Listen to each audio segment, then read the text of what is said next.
Se hai sempre sognato di preparare una pizza alta fatta in casa senza sporcare tutta la cucina, in pochi minuti sei arrivato nel posto giusto, perché oggi ti mostrerò il mio metodo infallibile. Prima di iniziare ti invito a iscriverti al canale e a cliccare sulla campanella per restare sempre aggiornato. Prendiamo un bicchiere di acqua, aggiungiamo un cucchiaino di zucchero e 10 grammi di lievito di birra. Meglio se l'acqua è calda. Quindi in una ciotola capiente inseriamo 400 g di farina zero, il lievito sciolto in acqua e iniziamo ad impastare.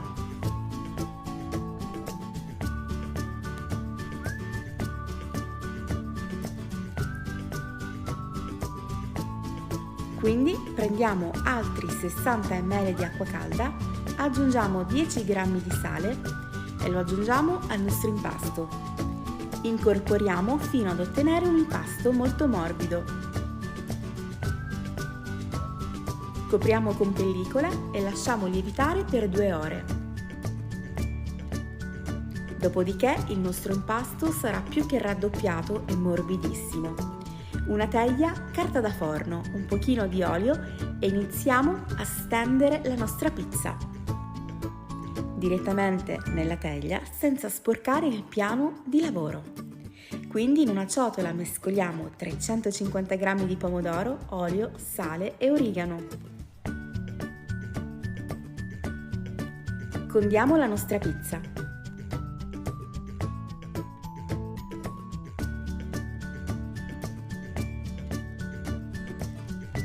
Lasciamola riposare per una mezz'oretta e dopo inforniamo a 250 gradi per 20-25 minuti.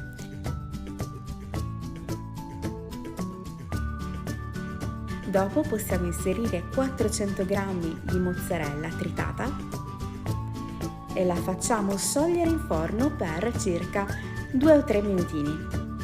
Eccola qui, la nostra pizza è finalmente pronta. È davvero morbidissima. Se volete potete aggiungere in superficie qualche fettina di prosciutto crudo, così come ho fatto io. A me per esempio non piace aggiungerlo in cottura perché diventa troppo salato e poi il sapore non mi piace più.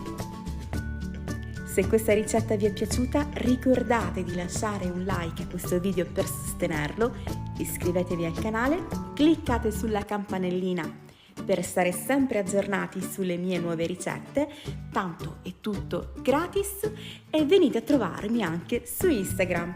Vi aspetto, vi mando un bacio, un abbraccio e vi auguro un bellissimo fine settimana. Ciao, alla prossima e fatemi sapere se proverete questa ricetta perché davvero è buonissima.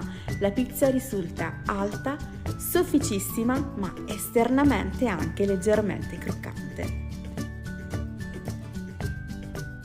Ciao, alla prossima ricetta!